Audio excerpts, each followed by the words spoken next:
ആരോ call ചെയ്യുന്നുണ്ട്. നമ്മൾ ഇവിടെ ഇങ്ങനെയാണ് കുരുവികളെ പോലെ നിൽക്കുമ്പോൾ സമയം എത്ര ഫാസ്റ്റ് ആയിട്ടാ പോകുന്നല്ലേ സീത. ഐ സോ വിഷ് ഈ ലോകത്തിന് ഒരു പോസ്റ്റ്മോർ ഉണ്ടായിരുന്നെങ്കിൽ എന്ത് രസമായിരുന്നല്ലേ സീത. നല്ല രസമായിരിക്കും. ഫസ്റ്റ് പോയി ഫോൺ അറ്റൻഡ് ചെയ്യേ. കോളല്ല, ഞാൻ ആദ്യം പോയി റെഡിയാ നോക്കട്ടെ.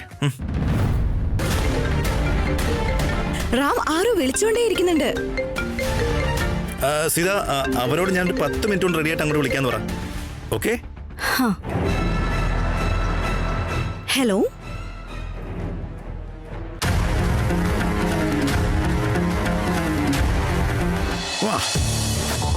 ഭാർഗു, ഇപ്പോഴത്തെ ചെറിയ ചെറിയ പിള്ളേര് വരെ കറക്റ്റായിട്ട് ഗൂഗിൾ ചെയ്യുന്നുണ്ട്. പിള്ളേരുടെ കളി കൊള്ളാം. നീ കൂടെയുണ്ടെങ്കിൽ ഭയമില്ല രാമ, എല്ലാം നടക്കുവാൻ തുണയേകണേ. ലിറ്റിൽ ചാം എന്തോ പുതിയ കളി കളിക്കുന്നുണ്ടല്ലോ, ഞാനത് പോയി നോക്കിട്ടെ. രാമ രാമ ലിറ്റിൽ ചാം, രാവിലെ പൂജയൊക്കെ കഴിഞ്ഞതാണല്ലോ. ഇതിപ്പോ എന്തിനുള്ള പൂജയാ? ക്രിക്കറ്റ് അങ്കിൾ, ഇത് സ്പെഷ്യൽ പൂജയാ. ഓഹോ, സ്പെഷ്യൽ പൂജയാണോ? എന്തിനാ? എനിക്കൊരു അനിയനുണ്ടാവുന്ന വരെ എന്നും വന്ന് ഞാൻ പൂജ ചെയ്യുന്നു ഞാൻ മനസ്സിൽ വിചാരിച്ചതാ. എന്ത് അനിയനോ? You mean little brother? Cricket uncle. അത് പിന്നെ ഈ അനിയനെ എവിടുന്ന് കിട്ടും? ഏത് കട കിട്ടും? ക്രിക്കറ്റ് അങ്കിൾ, അനിയനെ കടയിലൊന്നും കിട്ടില്ല. പിന്നെ സീതമ്മയുടെ വയറ്റിൽ നിന്നാ കിട്ടുന്നേ. ഉണ്ടാകണമല്ലോ.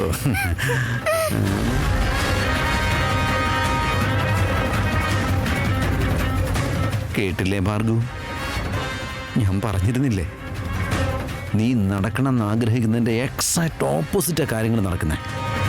സീതയുടെ വയറ്റിലൊരു കുഞ്ഞുണ്ടായി കഴിഞ്ഞാ നമ്മുടെ കാര്യം ഗോവിന്ദ.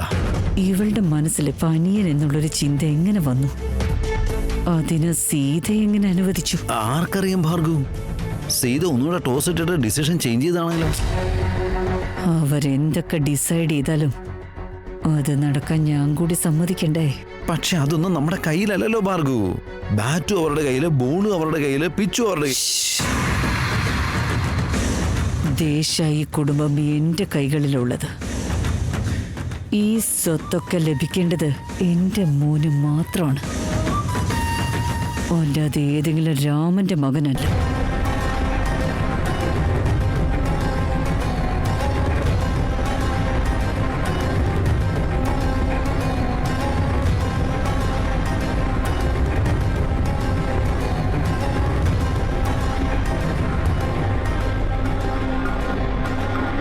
ഹലോ, ഞാൻ റാമിന്റെ വൈഫാ, സീത.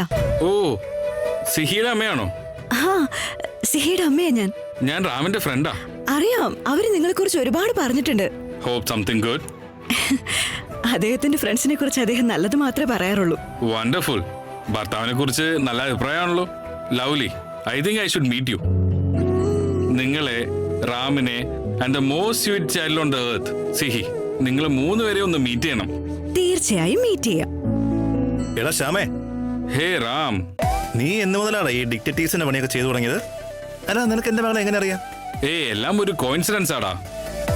എന്നും ഞങ്ങൾ മീറ്റ് ചെയ്യുമായിരുന്നു, എന്നും ഞാൻ ഇൻസുലിൻ ഷോട്ട്സ് കൊടുക്കുമായിരുന്നു. എന്നിട്ട് നിന്റെ മകളാന്ന് എനിക്ക് അറിയില്ലായിരുന്നു. വാട്ട്? സിഹിക്ക് ബോഡി സ്കൂളിൽ വെച്ച് ഇൻസുലിൻ കൊടുത്തോണ്ടിരുന്ന ഡോക്ടർ നീയാണോ?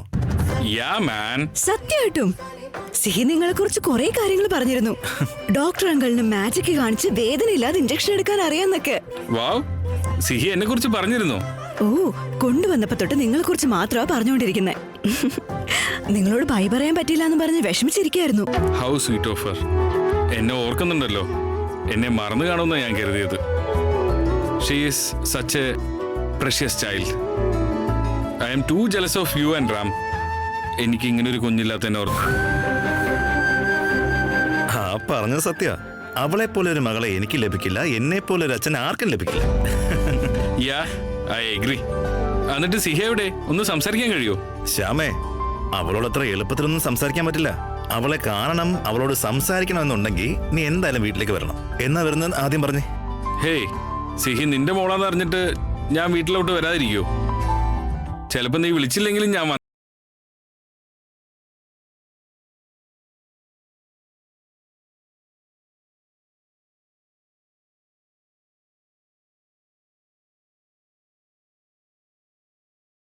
ഫ്രണ്ടാ എൻ്റെ.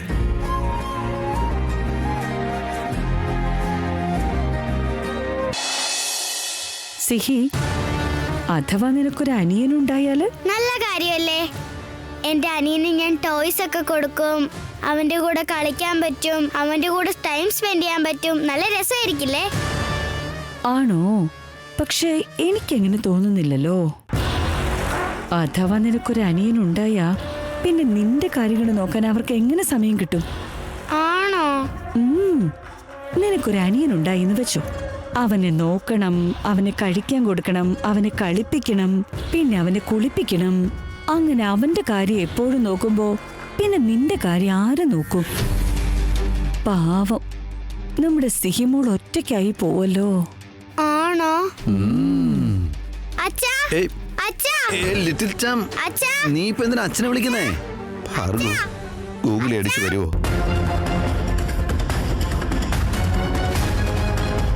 ഓ, അച്ഛാ, എന്തിനാടാ കിടന്ന് ബഹളം വെക്കുന്നേ? ബഡ്ഡി ബംഗാരി അമ്മ ആന്റി പറയുവാ, എനിക്ക് ഇനി ഒരു അനിയനുണ്ടായി കഴിഞ്ഞാ നിങ്ങൾക്കും പിന്നെ എന്റെ സീതമ്മയ്ക്കും എന്നോടുള്ള സ്നേഹം കുറഞ്ഞു പോവെന്ന്.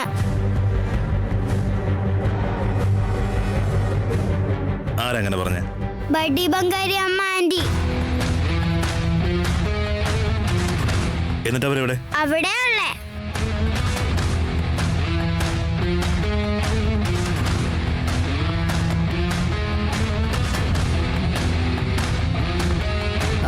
അപ്പോ ഞാൻ പറഞ്ഞത് എന്താണെന്ന് വെച്ചാ, മേമ,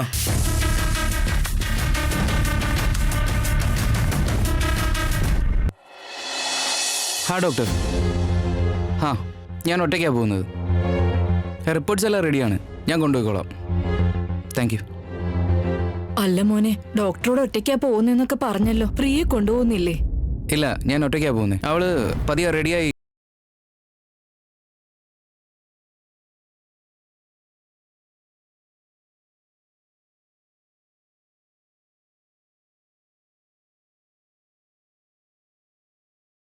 ാണോ? നല്ലൊരു മരുമോനെ തന്നതിന് പൂവും പഴവും എല്ലാം തന്ന് നല്ലൊരു പൂജയും കൂടി നടത്തിയതല്ലേ സ്വാമി? ഭഗവാനെ, എന്റെ മോൻ നല്ലൊരു മനസ്സുള്ള വ്യക്തിയാ. അവന് ബുദ്ധിമുട്ടൊന്നും ഉണ്ടാവില്ലേ? ഇങ്ങനെ അന്യായം കാണിക്കരുത്, ഞങ്ങളെ ചതിക്കല്ലേ ഭഗവാൻ. ചേട്ടൻ എന്തെങ്കിലും പ്രശ്നമുണ്ടെന്നാണ് കരുതുന്നേ? അഞ്ജു, നീ മിണ്ടാതിരിക്കെ, എനിക്കെല്ലാം മനസ്സിലാവും. അല്ല, പ്രിയയുടെ റിപ്പോർട്ട്സ് എടുത്തുകൊണ്ട് അവനോട് ഒറ്റയ്ക്ക് വരാൻ പറഞ്ഞിട്ടുണ്ടെങ്കിൽ അതിന്റെ അർത്ഥം എന്താ? അതല്ലമ്മേ, നിങ്ങളായിട്ട് സ്വയം ഒരു തീരുമാനം എടുത്താൽ എങ്ങനെയാ? നോക്ക്, ടെസ്റ്റ് ചെയ്യാൻ പറയുന്നത് എന്തെങ്കിലും ഒരു പ്രശ്നമുള്ളതുകൊണ്ട് മാത്രമല്ല, നമ്മുടെ ആരോഗ്യാവസ്ഥ എന്താണെന്ന് തിരിച്ചറിയാൻ കൂടി വേണ്ടിയും ടെസ്റ്റ് ചെയ്യാൻ പറയും. ചേട്ടൻ ചേച്ചിയുടെ റിപ്പോർട്ട്സും കൊണ്ട് പോകുന്നത് ഡോക്ടറെ അതൊന്ന് കാണിക്കാൻ വേണ്ടി മാത്രമോ? ഇങ്ങനെ ടെൻഷൻ അടിക്കാൻ മാത്രം ഒന്നും സംഭവിച്ചിട്ടില്ല. സമാധാനമായിട്ടിരിക്കുക. ശരിയാ മോളെ, നീ പറഞ്ഞത് സമ്മതിച്ചു. അവനിപ്പൊ കൊണ്ടുപോകുന്നത് പ്രിയയുടെ റിപ്പോർട്ട്സാ. പക്ഷെ അവൻ ഒറ്റയ്ക്കാ പോകുന്നേ, പ്രിയെ കൊണ്ടുപോകുന്നില്ല. അപ്പൊ എന്തോ പ്രശ്നമുണ്ടെന്നല്ലേ അർത്ഥം? എന്താ, എന്ത് പ്രശ്നം? ഒന്നുമില്ല ഏട്ടാ. ഏട്ടാ, ഡോക്ടർ ശരിക്കും നിങ്ങളോട് ഒറ്റയ്ക്ക് വരാനാണോ പറഞ്ഞത്? എന്നോട് അങ്ങനെയാ പറഞ്ഞത്. പോയിട്ട് വരാം, ബൈ.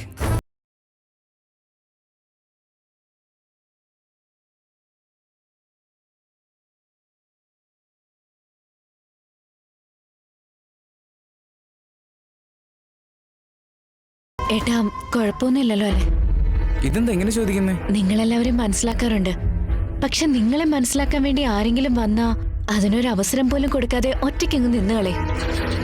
ഇപ്പൊ കാര്യങ്ങൾ മുമ്പത്തെ പോലെയല്ല, നമ്മളെല്ലാവരും ഒരുമിച്ചാണ്. ഞങ്ങളോട് പറഞ്ഞൂടെ? എനിക്കറിയാം ചില കാര്യങ്ങളൊന്നും അമ്മയുടെ അടുത്തും ചേച്ചിയുടെ അടുത്തും ഒന്നും പോയി പറയാൻ പറ്റില്ലാന്ന്. പക്ഷെ ഞാനിവിടെ ഉണ്ടല്ലോ, എന്നോടെങ്കിലും ഒന്ന് പറഞ്ഞൂടെ? പാപ്പച്ചി, നീ ഇങ്ങനെയൊക്കെ സംസാരിക്കുമ്പോ വലിയ കുട്ടിയായ പോലെ എനിക്ക് തോന്നുന്നേ. നീ ഡോക്ടറൊക്കെ തന്നെയാ, പക്ഷെ ഇപ്പോഴും നീ എൻ്റെ കുഞ്ഞു പാപ്പച്ചിയാ. വരട്ടെ. ഞാനിപ്പോ തെറ്റായിട്ട് എന്തെങ്കിലും പറഞ്ഞു കേട്ടാ? അങ്ങനല്ല പാപ്പച്ചി. നോക്ക്, ഈ റിപ്പോർട്ടിൽ എന്താ ഉള്ളതെന്ന് ഞാൻ പോലും നോക്കിയിട്ടില്ല. ഡോക്ടർ അനന്തലക്ഷ്മി മാഡം റെഫർ ചെയ്ത ഡോക്ടറിനെ എന്തായാലും മീറ്റ് ചെയ്യാൻ പോവുകയല്ലേ. ഇതിനെക്കുറിച്ച് അവർ പറയുന്നതാണ് നല്ലത്. അല്ലെങ്കിൽ പിന്നെ ഞാൻ ഈ റിപ്പോർട്ടൊക്കെ നോക്കി കാര്യം അറിയാതെ ഞാൻ ഗൂഗിൾ ചെയ്ത് ഡോക്ടറിനോട് ഒരു 100 ചോദ്യം ചോദിച്ച് എന്നിട്ട് ഡോക്ടർ എന്നോട് ഇങ്ങോട്ട് വന്ന എന്തിനാ നീ ഗൂഗിൾ ഡോക്ടറിന്റെ അടുത്തോട്ട് ചെല്ല്, ഇങ്ങോട്ട് വന്ന എന്തിനാ, ഗെറ്റ് ഔട്ട്, ഗെറ്റ് ലോസ്റ്റ് എന്നൊക്കെ പറഞ്ഞ് എന്നെ പറഞ്ഞു വിട്ടാ? അവര് നിങ്ങളെ ഒറ്റയ്ക്ക് വിളിച്ച എന്തിനാ? നീ ടെൻഷൻ ആവണ്ട, ചേച്ചിയെ കൊണ്ട് പോകാമായിരുന്നു.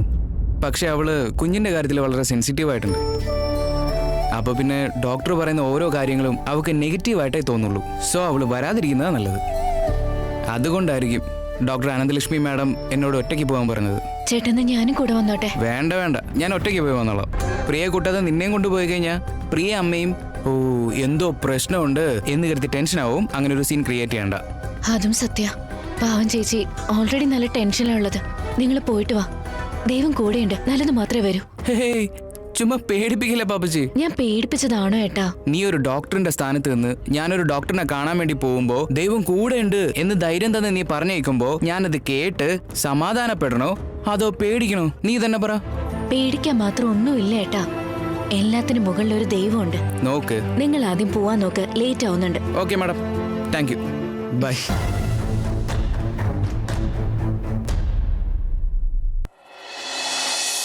അനി ജനിച്ച ശേഷം നിങ്ങൾക്ക് എന്നോടുള്ള സ്നേഹത്തിൽ വല്ല കുറവ് വല്ലതും വന്നിട്ടുണ്ടോ? ഇപ്പൊ ആരെങ്കിലും വന്ന് നിങ്ങൾക്ക് എന്നോടാണോ സ്നേഹം കൂടുതൽ അതോ അനിയോടാണോ സ്നേഹം കൂടുതലെന്ന് ചോദിച്ചാൽ അതിന് ഉത്തരവുണ്ടോ മേമ? പറ. ഇല്ല, കാരണം നിങ്ങൾ രണ്ടുപേരും ഈക്വലായിട്ട് ട്രീറ്റ് ചെയ്യുന്നത്. And you are great, I am not great, I am not a hero. പക്ഷെ സിഹിയോടുള്ള സ്നേഹം ഒരു അല്പം പോലും കുറയുന്നത് എനിക്ക് ഇഷ്ടമല്ല. And you know me very well മേമ. അതുകൊണ്ടല്ലേ നിങ്ങൾ ഇങ്ങനെ പറയുന്ന ഒരു കുഞ്ഞിനെ എനിക്ക്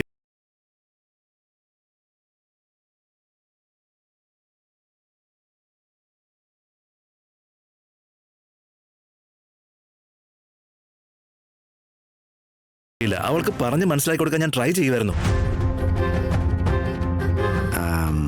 അതല്ല രാമ, നമ്മുടെ സിഹിമോള് ചോദിക്കുന്നതിൽ എന്താ തെറ്റ്?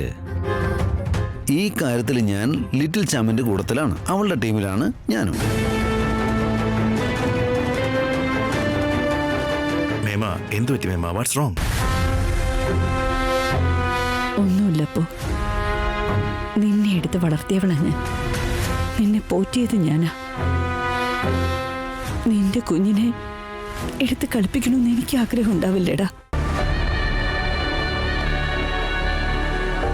പക്ഷേ ഇതിന്റെ എല്ലാം മുമ്പില് അച്ഛൻ പറയുന്ന ലോജിക്ക് വർക്കാവില്ലപ്പോ. നിനക്ക് സിഹിയെ കൂടാതെ മറ്റൊരു കുഞ്ഞിന്റെ അടുത്തും സിഹിയോട് കാണിക്കുന്ന സ്നേഹത്തിന്റെ ഒരു അംശം പോലും കാണിക്കാനാവില്ലെന്ന് എനിക്കറിയാപ്പോ. ഞാൻ അച്ഛൻ എങ്ങനെ ഇതെല്ലാം പറഞ്ഞു മനസ്സിലാക്കുക? അതുകൊണ്ട് സിഹിക്ക് ഒരു അനിയൻ വേണ്ടെന്ന് അവളെ പറഞ്ഞ് മനസ്സിലാക്കാൻ വേണ്ടി ഞാൻ അങ്ങനെയൊക്കെ പറഞ്ഞ്. നീ നോക്കപ്പോ, നീ സന്തോഷായിട്ടിരിക്കണം. അതിനു വേണ്ടി ഞാൻ എന്ത് വേണമെങ്കിലും ചെയ്യൂടാ. അതെനിക്കറിയില്ലേ മേമ, ഇവൾ അതൊന്ന് മനസ്സിലാക്കിയാൽ മതി. മേമ, നിങ്ങൾ സമാധാനമായിട്ടിരിക്കേ. കരയില്ലേ മേമ, പ്ലീസ്. മേമ കരഞ്ഞാൽ എന്റെ കണ്ണു നിറയും.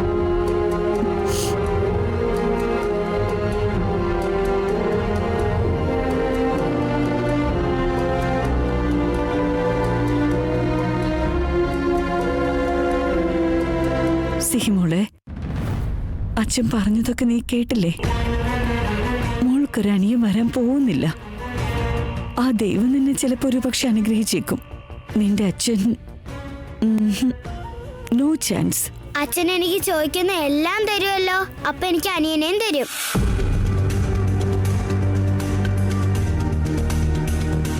നീ എത്രയൊക്കെ വാശി പിടിച്ചാലും സോറി മോളെ, നിനക്കൊരു അനിയൻ വരില്ല. എന്തായാലും വരും. ബാറ്റ്സ് ബാറ്റ്സ് തന്നെ. എനിക്കൊരു അനിയൻ എന്തായാലും വരും.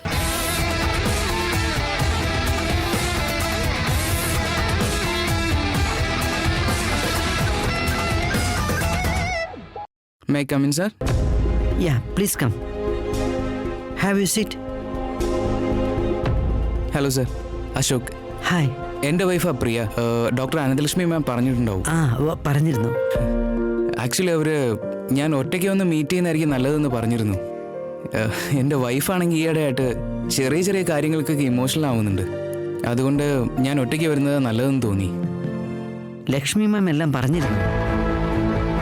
ഈ ടെസ്റ്റൊക്കെ ചെയ്യണമെന്ന് പറഞ്ഞിരുന്നു. എല്ലാം ചെയ്തിട്ടുണ്ട്. റൊട്ടീൻ ചെക്കപ്പ് അല്ലേ, വേറെ ഒന്നും അല്ലല്ലോ. ആക്ച്വലി എന്തായാലും നിങ്ങളൊന്ന് മീറ്റ് ചെയ്യുമല്ലോ. എല്ലാം നിങ്ങൾ പറയുന്ന കരുതി ഇത് കിട്ടിയിട്ട് ഞാൻ റിസർച്ച് ചെയ്തില്ല. പ്രത്യേകിച്ച് പ്രോബ്ലം ഒന്നുമില്ലല്ലോ ഡോക്ടർ. ഒന്ന് നോക്കട്ടെ.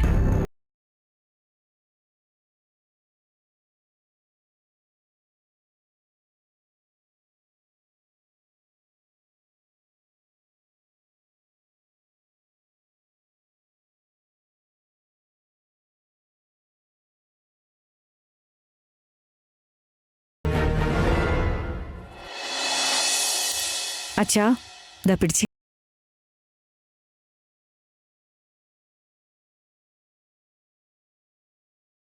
അപ്പവും സീതയും ഹണിമൂണ്ട് പോവാൻ സമ്മതിച്ചിട്ടുണ്ട്. എനിക്കറിയാം എന്റെ കൊച്ചുമോൻ എന്റെ ആശയെ നിരാശയാക്കില്ല. പക്ഷെ കാര്യം അതല്ല അച്ഛാ. അവരുടെ രണ്ടുപേരുടെയും മനസ്സിൽ എന്താണെന്നുള്ളത് നമ്മൾ മനസ്സിലാക്കണ്ടേ? എന്താ പോകുന്നത് എങ്ങോട്ടാണെങ്കിലും അച്ഛന്റെ ബർത്ത്ഡേ സെലിബ്രേഷൻ കഴിഞ്ഞിട്ടേ പോവുന്നാ അവര് പറയുന്നത്. മാത്രമല്ല ഈ വർഷത്തെ ബർത്ത്ഡേ ഒരുപാട് സ്പെഷ്യൽ അല്ലേ അച്ഛാ? 75th year birthday. അത് ആഘോഷിച്ചിട്ട് പോവാന്നാ അവര് പറയുന്നത്. അല്ല, അവര് പറയുന്നതിലും കാര്യമില്ല അച്ഛാ. 75ാമത്തെ വയസ്സ്, ഡയമണ്ട് ജൂബിലി, അത് സെലിബ്രേറ്റ് ചെയ്യാതെ അവർക്ക് പോവാൻ പറ്റുമോ അച്ഛാ? എനിക്കിപ്പോ അതിന്റെ കാര്യമൊക്കെ ഉണ്ടോ മോളെ? ആഹാ, അതിലിപ്പോ അച്ഛൻ പറയേണ്ട കാര്യമൊന്നുമില്ല. ഞാൻ അവരോട് സംസാരിച്ച് എല്ലാം പ്ലാൻ ചെയ്ത് വെച്ചിട്ടുണ്ട്. സിഹിയെ ഇവിടുന്ന് ദൂരേക്ക് എങ്ങോട്ടെങ്കിലും അയച്ചാൽ അവര് ശരിയാവുമെന്ന് നമ്മൾ വിചാരിച്ചത്. പക്ഷേ അതൊന്നും വർക്കൗട്ട് ആയില്ല. സിഹി അവിടെ ബോർഡിംഗ് സ്കൂളിൽ തന്നെ നിന്നിരുന്നെങ്കിൽ ഇവര് രണ്ടുപേരും ചിലപ്പോ സന്യാസിമാരായേനെ. എന്തായാലും സിഹി തിരിച്ചു വന്നത് നന്നായി. അതുപോലെ അച്ഛാ, സിഹിയെ നമ്മുടെ അനിയുടെ സ്കൂളിൽ ചേർത്താനുള്ള കാര്യങ്ങളൊക്കെ ഡിസൈഡ് ചെയ്തിട്ടുണ്ട്. ആയിക്കോട്ടെ മോളെ. ഈ പ്രായത്തിലുള്ള ദൂരെയൊക്കെ പോയി ബുദ്ധിമുട്ടുന്നത് എനിക്ക് സഹിക്കാൻ കഴിയുന്നില്ല. അതെ അച്ഛാ, സിഹിയുടെ കാര്യം നമുക്ക് അവർക്ക് രണ്ടുപേർക്കും വിട്ടുകൊടുക്കാം. പക്ഷേ അച്ഛന്റെ ബർത്ത്ഡേ അങ്ങനെ വിടാൻ ഉദ്ദേശിച്ചിട്ടില്ല. എല്ലാം കൃത്യമായിട്ട് പ്ലാൻ ചെയ്യണമെന്ന് രണ്ടുപേരോടും ഞാൻ പറഞ്ഞിട്ടുണ്ട്. ഓ, എന്ന് വെച്ചാ ഈ വർഷം ഭാർഗവിയുടെ ഏർപ്പാടുകളൊന്നും ഇല്ലെന്നാണോ?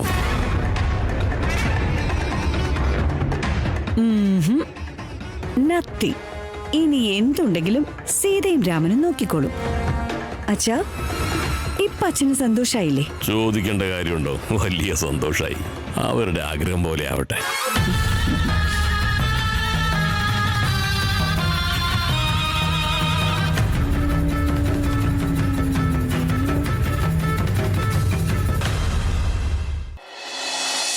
ഡോക്ടർ, എന്തു പറ്റി? അശോക്, ലൈഫിന് അങ്ങോട്ട് കുറച്ച് ചലഞ്ചിങ് ആയിരിക്കും. You have to be strong. ചാലഞ്ചിങ്ങോ? നിങ്ങൾ പറയുന്നത് എന്തെന്ന് എനിക്ക് മനസ്സിലാവുന്നില്ല. ഡോക്ടർ അനന്തലക്ഷ്മി മാഡം എന്നോട് സംസാരിച്ചപ്പോൾ പ്രിയയ്ക്ക് എന്തോ പ്രശ്നമുണ്ടെന്ന് എനിക്ക് തോന്നിയിരുന്നു. എന്താണെങ്കിലും എനിക്ക് മനസ്സിലാവുന്ന പോലെ ഡയറക്റ്റായിട്ട് തന്നെ പറഞ്ഞോളൂ. നോക്കൂ, എന്തെങ്കിലും കോംപ്ലിക്കേഷൻ ഉണ്ടെങ്കിൽ അതെന്നോട് എങ്ങനെ പറയുമെന്ന് ആലോചിച്ച് ടെൻഷനൊന്നും ആവണ്ട. ഞാൻ ഒരുപാട് ബുദ്ധിമുട്ടുകൾ നേരിട്ടവന്. സഹിക്കാൻ പറ്റും. പ്ലീസ് പറയൂ ഡോക്ടർ. മിസ് പ്രിയയ്ക്ക് ബ്രസ്റ്റ് ക്യാൻസർ ആണ്.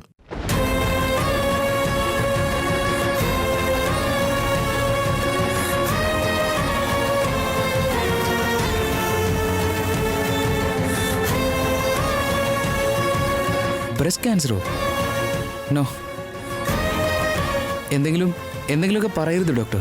എനിക്ക് മനസ്സിലാവും അശോക്, ഇത്തരം വലിയ കാര്യങ്ങളൊക്കെ ഡൈജസ്റ്റ് ആകാൻ കുറച്ച് ബുദ്ധിമുട്ടാണ്. ബട്ട് ഞാൻ ഈ പറഞ്ഞ കാര്യം സത്യമാണ്. അശോക്, നിങ്ങൾ പഠിച്ചിട്ടുണ്ട്, നിങ്ങളുടെ വൈഫും പഠിച്ചിട്ടുണ്ട്. നമുക്ക് ഒരുമിച്ച് ഇതിനെ ട്രീറ്റ് ചെയ്യാം. ലക്ഷ്മി എന്നോടെല്ലാം പറഞ്ഞിരുന്നു, നിങ്ങളുടെ പ്രിയയുടെ മനസ്സ് കുട്ടികളെ പോലെയാണ്. അവർ ഭയങ്കര സെൻസിറ്റീവ് ആണെന്നൊക്കെ. ഇങ്ങനത്തെ ഷോക്കിംഗ് ന്യൂസൊക്കെ അവർക്ക് സഹിക്കാൻ പറ്റില്ലെന്ന് എനിക്ക് മനസ്സിലാവും. പക്ഷേ നമ്മൾ അവളെ ഇരുത്തി കാര്യങ്ങൾ പറഞ്ഞ് മനസ്സിലാക്കി കൊടുക്കണം. അപ്പോഴേ നമ്മുടെ ട്രീറ്റ്മെന്റ് പ്രോസസ് ഈസി ആവുള്ളൂ. I am with you in this journey. പേഷ്യന്റിനോട് പറയാതെ ട്രീറ്റ്മെന്റ് എടുക്കാൻ ബുദ്ധിമുട്ടാവും. അക്കാര്യങ്ങളൊക്കെ സിനിമയിലോ വല്ല നോവലിലോ ഒക്കെ നടക്കുമായിരിക്കും. റിയൽ ലൈഫിൽ നമ്മൾ പ്രാക്ടിക്കലായിട്ട് ചിന്തിക്കണ്ടേ? പ്രാക്ടിക്കൽ എന്ന് പറഞ്ഞില്ലേ, ആ ഭാരം ഞാൻ ഏറ്റെടുത്തോളാം ഡോക്ടർ. പക്ഷെ ഈ കാര്യം ഒരിക്കലും പ്രിയോട് പറയാൻ കഴിയില്ല. ബട്ട് അശോക്, ഡോക്ടർ നിങ്ങൾക്കറിയില്ല, എനിക്കൊരു ചെറിയ വിഷമം ഉണ്ടെന്ന് പറഞ്ഞാൽ പോലും അവൾക്കത് സഹിക്കാൻ കഴിയില്ല. കാണുന്നവർക്കൊക്കെ അവൾ ഭയങ്കര സ്ട്രോങ് ആയിരിക്കും. പക്ഷെ അവളുടെ മുഖത്തൊരു ചെറിയ പാടുണ്ടെങ്കിൽ പോലും അവൾക്കതൊരു വലിയ വിഷമമായിരിക്കും. എന്നിട്ടിപ്പോ അവളുടെ ജീവിതത്തിലെ നിറങ്ങൾ ഇല്ലാതാക്കാൻ കൽപ്പുള്ള ക്യാൻസറാണ് അവൾക്കെന്ന് ഞാൻ പറയുമ്പോൾ അവൾക്ക് എത്ര വിഷമം തോന്നും. ഈ കാര്യമൊക്കെ നിങ്ങൾ അവളോട് പറയണമെന്ന് പറഞ്ഞില്ലേ? എങ്ങനെയാ doctor? No no doctor. Ashok, എനിക്ക് മനസ്സിലാവും. പക്ഷേ പേഷ്യൻ്റ് ഇല്ലാതെ ട്രീറ്റ്മെൻറ്റ് എങ്ങനെ നടത്തും? ഇങ്ങനൊരു സമയത്ത് നിങ്ങൾ ഞങ്ങളോട് കോപ്പറേറ്റ് ചെയ്യണം. ട്രീറ്റ്മെന്റ് എന്തൊക്കെ വേണമെന്ന് പറഞ്ഞോളൂ, എല്ലാം ഞാൻ നോക്കിക്കോളാം. പ്രിയയാണ് എപ്പോഴും എൻ്റെ പ്രയോറിറ്റി. ബട്ട് ഈ കാര്യം മാത്രം പ്രിയോട് പറയണ്ട ഡോക്ടർ, പ്ലീസ്. ഇത് ഇന്റർനെറ്റിന്റെ കാലമാണ്. നമ്മളിപ്പോൾ ചെയ്ത ടെസ്റ്റുകളൊക്കെ ഗൂഗിളിൽ ഒന്ന് സെർച്ച് ചെയ്താൽ തന്നെ മനസ്സിലാവും. അങ്ങനെ അറിയുന്നതിന് മുമ്പ് നമ്മൾ തന്നെ പറയുന്നല്ലേ നല്ലത്. നോ ഡോക്ടർ, ഞാൻ പ്രിയയുടെ കൂടെ തന്നെ ഉണ്ടാവും. അവളുടെ കാര്യത്തിൽ ഞാനാ ഗൂഗിള്, ഞാനാ ഇന്റർനെറ്റ്. അവൾക്ക് എന്ത് ചെയ്യാനാണെങ്കിലും എന്നോട് ചോദിച്ചിട്ടേ ചെയ്യൂ. യുനോ, അവൾക്ക് തലവേദന ഉള്ളപ്പോഴെല്ലാം അവൾക്ക് ഞാൻ തന്നെ ടീ ഉണ്ടാക്കി കൊടുക്കണം. എൻ്റെ ഭർത്താവുണ്ടല്ലോ, സൂപ്പറായിട്ട് ടീ ഉണ്ടാക്കും. എത്ര തലവേദന ഉണ്ടെങ്കിലും അതൊക്കെ മാറുമെന്ന് പറയും. അവളുടെ തലവേദന മാറ്റുന്ന ടീ മാത്രമല്ല, അവളുടെ ക്യാൻസർ മാറ്റുന്ന ഔഷധമായി കൊള്ളാം ഞാൻ. പ്ലീസ് ഡോക്ടർ, ഈ കാര്യങ്ങളൊന്നും ഒരിക്കലും അവളോട് പറയരുത്, പ്ലീസ്.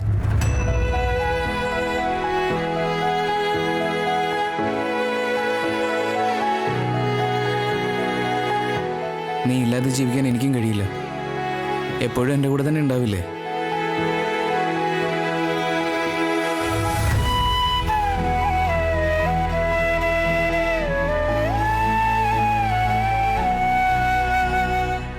നമുക്ക് സിഹിയെ പോലെ ഒരു സുന്ദരി കുട്ടി ഉണ്ടായിരുന്നെങ്കിൽ നല്ല രസമായിരിക്കും അല്ലേ?